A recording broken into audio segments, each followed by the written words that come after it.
Hello everyone and welcome back. Today we found out more about Path of Exile Ultimatum, coming next Friday. Introduce Path of Exile Ultimatum. You only live once, Exile. Make your choice. So this league has a Val theme to it, and it's all about sort of sacrificing things to gain other things.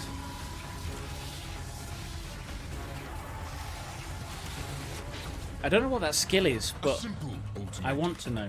Leave with your life and a meager reward, or risk it all for a chance at ungodly. So this is really cool. You get a reward, and then you can trade it in for a higher reward, and if you lose both. You accept, the challenge grows.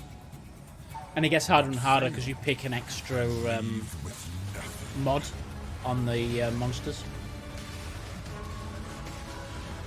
Now, and also, you've got the loop, like you had in Ritual, but you can actually leave this one, but if you leave for too long, you'll fail the encounter.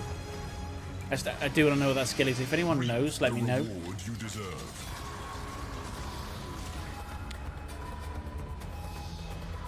Now, notice all the reworks here. They have reworked loads of things in the game, and there's some really important things about League-specific items as well.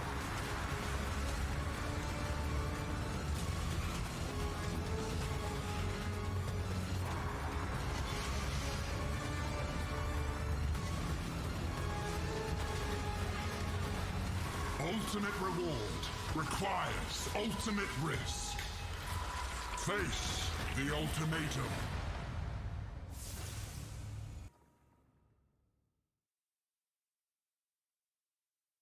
When some people think of the Val civilization, they think of blood sacrifices, or Queen Atziri, or lost temples in the jungle.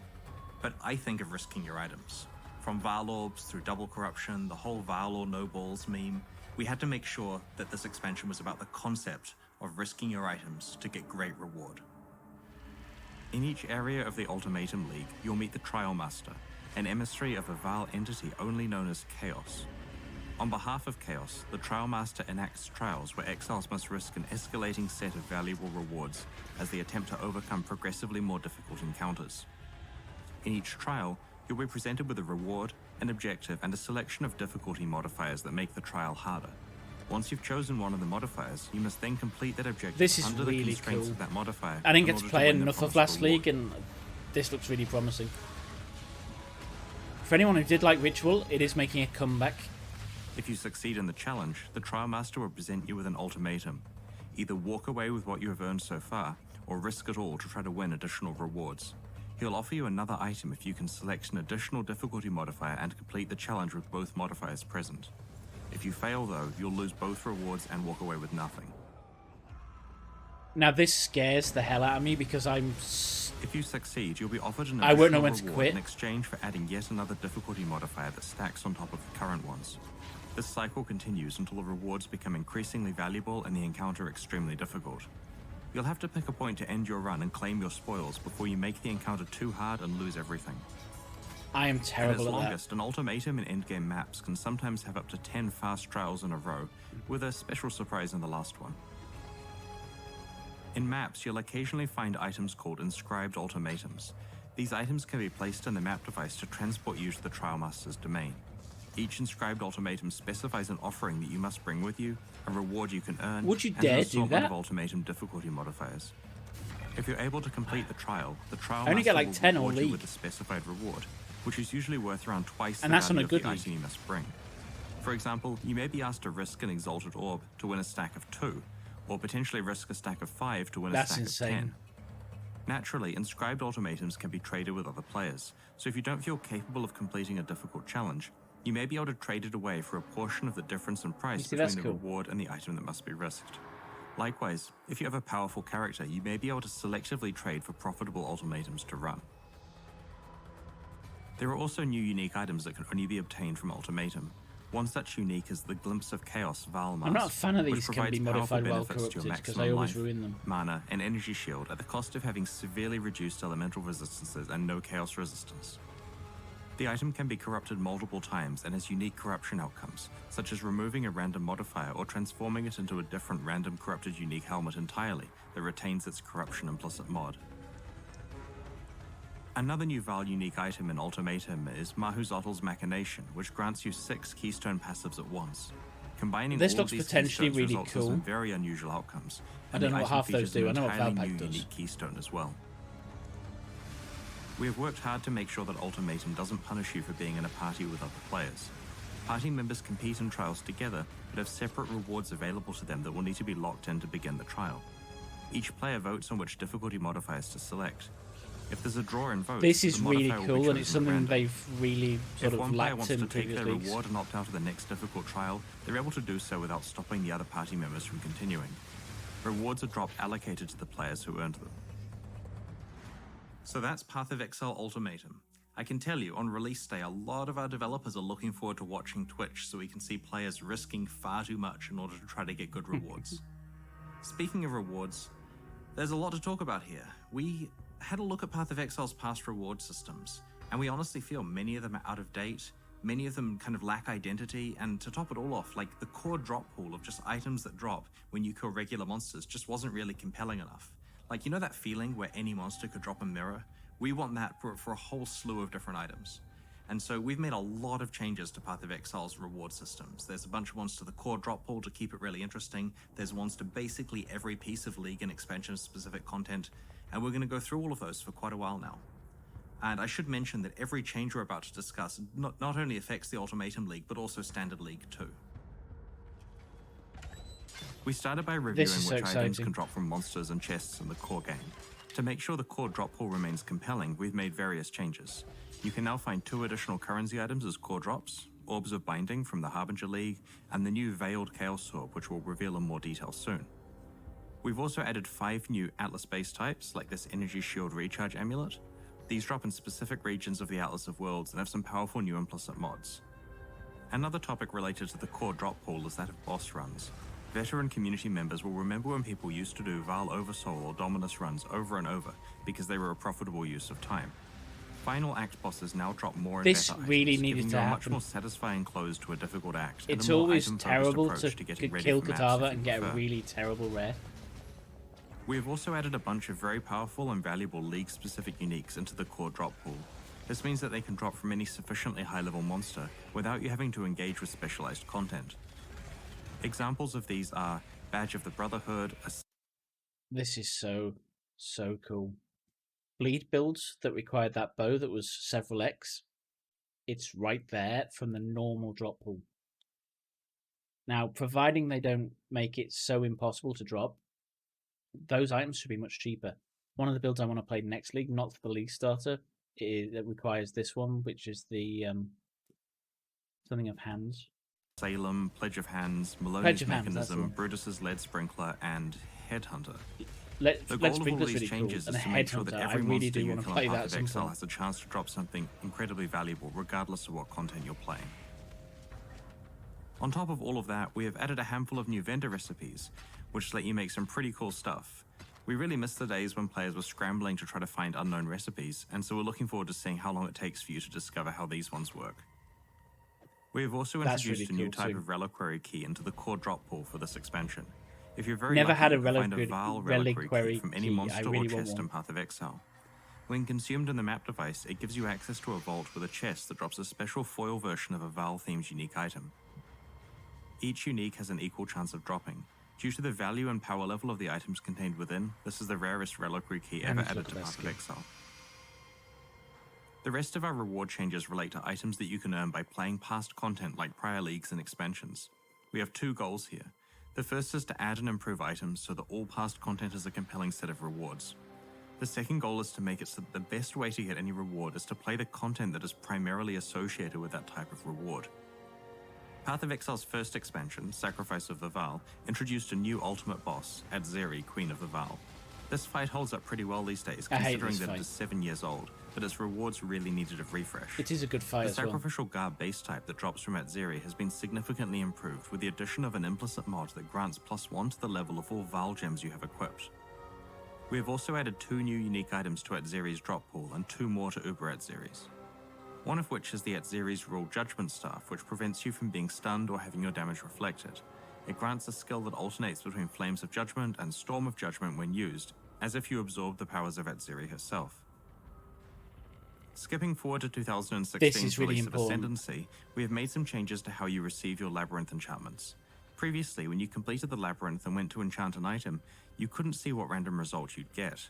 Now, the result for each type of enchantment is shown to you in advance so you can make the right choice. In the Eternal Labyrinth, you're now offered 3 different helmet enchantments. The reason this is so important is over time there's so many different mods added now that it's almost impossible to get the ones you want. You've always got to buy them, and they're becoming ridiculously expensive. So most of the builds that previously have had a buff on no longer have a buff on it.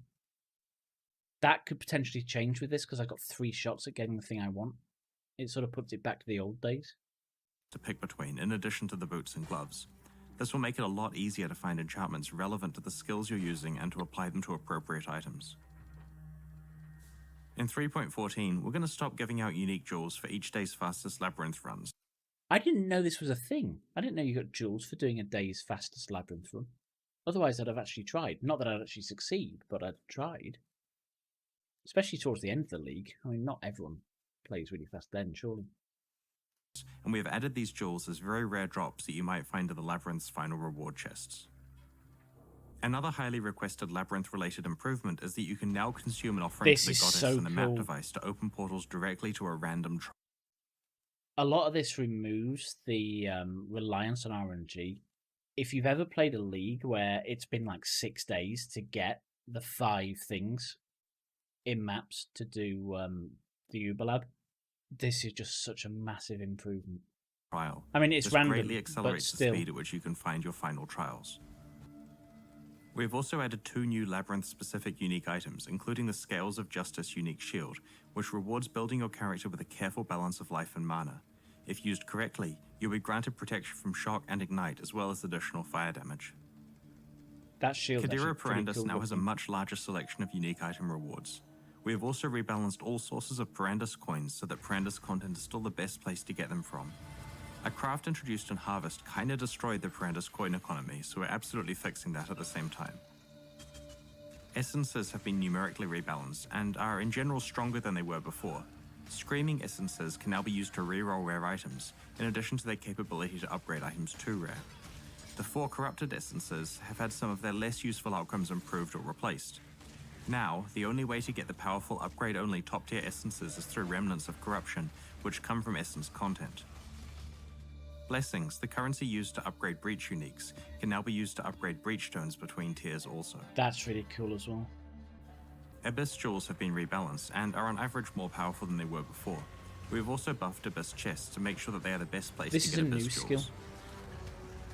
We have also introduced Abyss Scarabs and have added 4 new Abyss-specific unique jewels, really powerful. such as Tekrod's Gaze, a murderous eye jewel that increases your main hand critical strike chance and your offhand critical strike multiplier based on how many murderous eye jewels you have equipped. That could be extremely powerful. Another example is the Ulaman's Gaze Searching Eye Jewel, which counts how many Searching Eye Jewels you have equipped and grants your projectiles a chance to be able to chain when colliding with terrain, proportional to this number.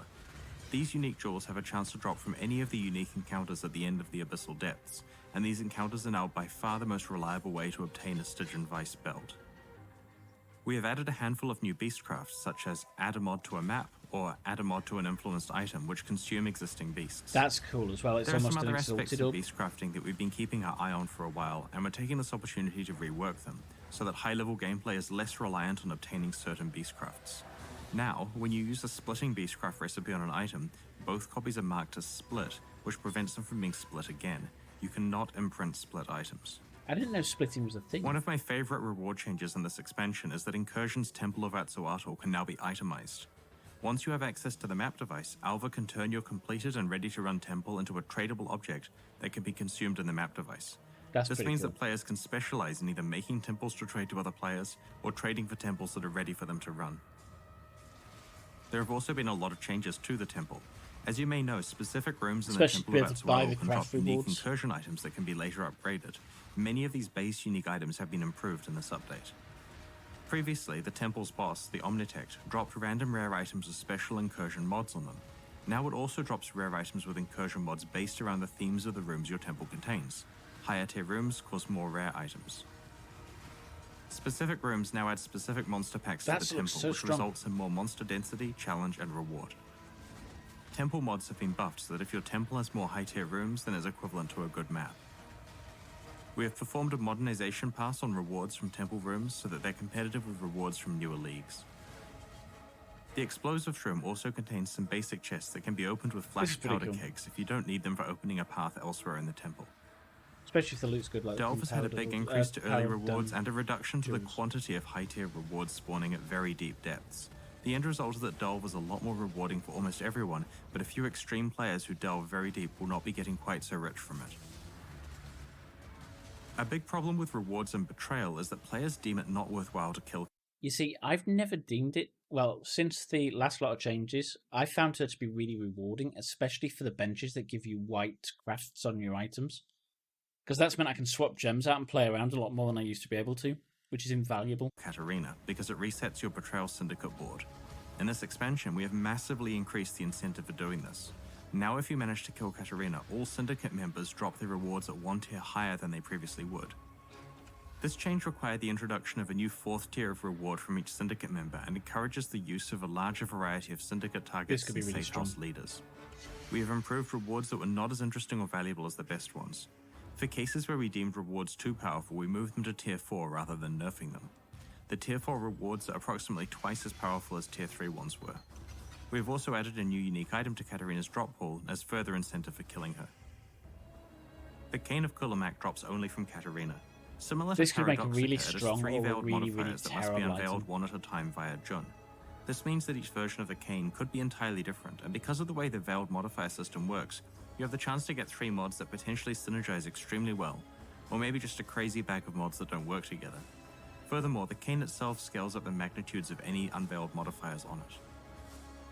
We have made some changes to how unveiling mods works. You still get offered a choice of 3 mods, but these are now more powerful versions of the existing ones.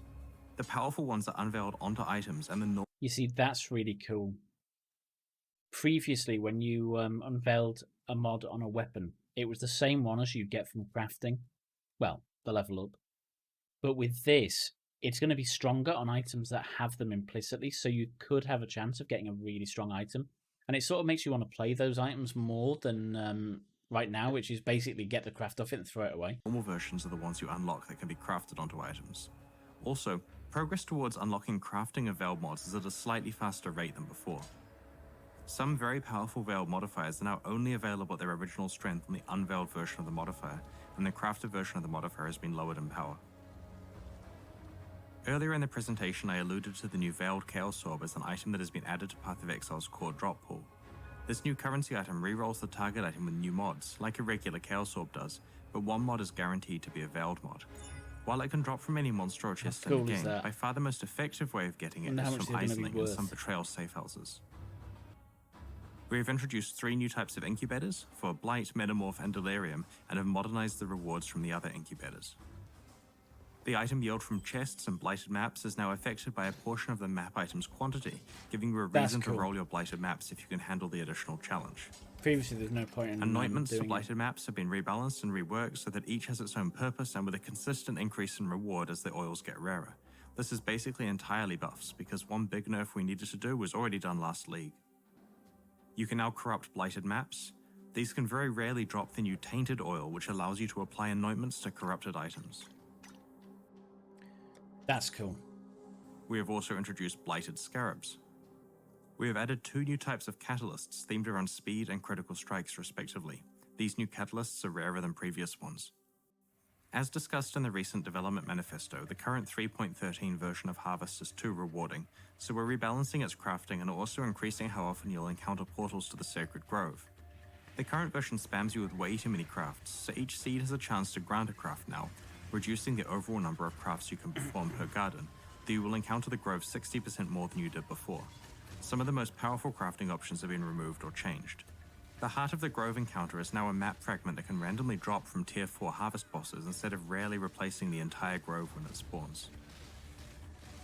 With the release of Ultimatum, Ritual will be added to the core game, with a chance to occur in each map you play. It has also been added to the Atlas passive skill tree system and is available as a Sextant mod. Almost every time we release a league, we later roll it into the core game with a chance to spawn in maps, usually 10%, sometimes 5%. When Ritual is added to the core game, we are standardizing this rate at 8%, which means a small decrease for some leagues and an increase for Harvest. We've rebalanced other things to compensate, like the rate at which Heist Rogues level up. Most Atlas passive trees have the same increase in chance for bonus content, meaning they now offer more than double the chance of encountering your preferred content. So I just spent a ton of time describing lots of buffs to Path of Exile's different reward systems, and there was one nerf that I left to last. And this because it's a nerf to a league that I kind of care about a bit. Talisman was one that I kind of led the design on, and players joke that it's my favorite league. Now, in the 3.12.3 content update, there was a change to talismans.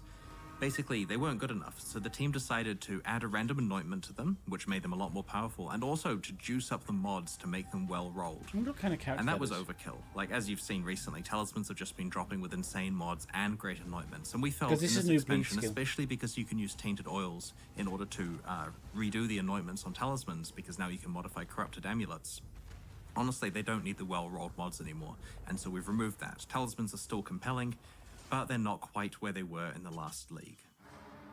Every Path of Exile expansion I needs really new liked ways for the, players to thingies. slaughter their enemies. In Path of Exile Ultimatum, this takes the form of 4 new skill gems and 4 support gems. In line with Ultimatum's Val theme, these gems focus on blood, the idea of spending life rather than mana to use your skills. Alongside the new skill and support gems, we've also made some adjustments to the low life mechanic, including changing the low life threshold to 50%. This makes it much That easier can be and quite safer to powerful stay as on well. low life for builds where it matters. Typically, when players create low life builds, they rely on Energy Shield to protect themselves against incoming damage. Life recovery other than Flask cannot receive life to above low life. When taking damage from hits, 40% of life loss before half-life is prevented. Then 100% of life loss prevented this way is lost over 4 seconds. Skills gain a base life cost equal to 40% of base mana cost while not on low life. Now that's really pretty strong because it will remove the ability for a boss in the game to one-shot you in some cases, and then as long as you've got the regen to take on that amount over time, it really gives low life a lot better chance, because 40% of that damage is just going to vanish until 4 seconds later. The new skill Petrified Blood enables low life builds to instead use some of their life pool to absorb hits. Is it a While guard it's skill? active, you can't recover life above 50% through any method other than flasks. Sources of life recovery like life regeneration and life leech only apply to the bottom half of your life pool. Additionally, a portion of incoming hit damage that affects the lower half of your life pool is spread out over time rather than being applied instantly. Corrupting Fever consumes a chunk of your life and grants you a buff that causes all your hits to apply Corrupted Blood to your enemies. Corrupted Blood stacks up with each hit, causing more and more physical damage over. Now, Corrupted Blood compared to normal blood is different, because Corrupted Blood you can stack a lot more. I think it's like 30 stacks or something. It's ridiculous. And I don't know if that's actually going to apply to our skill. Maybe that's just applied to us. That it's 30? Maybe it's unlimited. But this could be really powerful. Time. When you have consumed a certain amount of life to cast skills from your life pool, the buff's duration refreshes. Essentially, as long as you're consuming life to use skills, you'll be causing damage over time to stack on enemies. Be careful though. The Exsanguinate skill shoots tendrils of blood in front of you at the cost of life. I really rather want than to play mana. this. In addition to a strong physical damage hit, it also applies a physical damage over time debuff, which can stack up to 3 times. You can also support Exsanguinate so that its tendrils chain from one target to the next. Reap So that's like a spell version of blood. Now, this is the Reap skill. This looks really cool. conjures a giant bloody scythe that swings across a selected area, applying strong hit damage and physical damage over time. Each use of the skill causes it to gain a charge that scales its damage up and increases its life cost up to 5 times. These charges drop off over time as well as after killing enemies, making Reap very powerful at stacking up damage against single targets. We've also added 2 new support gems that have split the existing blood magic support into 2 separate support gems. The first of these is the Arrogance support, which causes supported skills to reserve life instead of mana, and also provides an increase to the effect of auras that it supports. Just like the original blood magic support gem, the reservation multiplier diminishes as the gem levels up. The Life Tap support gem causes supported skills to cost life instead of mana. Once you've consumed a certain amount of life to use a skill, you gain Life Tap, which increases your damage for a few seconds. The Cruelty support gem grants a buff called Cruelty, which increases the damage over time you deal with supported skills. It also boosts the hit damage from supported skills, and the Cruelty buff gets stronger the harder you hit. This gem is designed as an additional option for builds that focus on both hits and damage over time. The Blood... I'm thinking my bleed build may be a lot more powerful with that last gem. Cruelty. I might actually contemplate doing a melee league start for the first time in forever. Thirst Support Gem is a new option for low life attackers. This gem adds a percentage of your life as physical weapon damage while you're on low life, letting low life attack based builds really scale their damage, which wasn't an option before. Alongside a Val themed expansion and blood themed gems, it felt right to take the opportunity to improve Val skills, which are supercharged versions of regular gems that charge up with the souls of your slain enemies to deal huge bursts of damage. One of the main improvements is that you now get far more souls for Val skills from damaging unique enemies, so your Val skills will recharge faster against bosses. We've also improved the Series cool Reign unique jewel. Alongside increasing the duration of your Val skills, it also grants a chance to regain all consumed souls. Val skills have also received a balance pass that you can check out in the full Path of Exile Ultimatum patch notes in a few days. Oh, is that the Blade Blast? So we've covered most of the key components that make up Path of Exile Ultimatum. Keep an eye on the news over the next week as we reveal the finer details of what's coming. We'll move on to the Q&A shortly to answer your burning questions, but first let's have a quick look at the new supporter packs that are available right now to celebrate the launch of Ultimatum and help fund ongoing development of Path of Exile. How do these look? And the Silver Crescent and Imperial Sun good. supporter packs come with masses of points to spend in the store, social frames, forum titles and badges, a download of the digital soundtrack, and of course exclusive cosmetic microtransactions such as armor sets, alternate helmets and weapon skins. The Silver Crescent series has an exclusive portal effect and the Imperial Sun series has an exclusive aura effect. Each series has 2 packs, and the smaller packs can be upgraded to their respective large pack anytime while they're both really good. These are of course in addition to the new core packs that were released at the end of last year. Remember to check those out if you haven't already. Thank you so much for your support. Purchases of these supporter packs are the only thing that fund ongoing development of Path of Exile, its sequel Path of Exile 2, and expansions like Ultimatum. The reveals we showed you today are already live on YouTube for you to link to your friends in case they missed the live stream. Please do so, we're keen to get a big turnout on the release of Ultimatum next week. And we've got plenty more reveals planned for the rest of the year. Okay, so the only thing I would really mention from the Q&A is League-specific items and how they were going to control the drop into standard pools. And basically any item that could drop from any mob within that league will drop from any mob in the game now. Any weapon item or mod that drops from a boss will still only drop from that boss. So that could be really, really cool. And that's it. League launches in just over a week from today.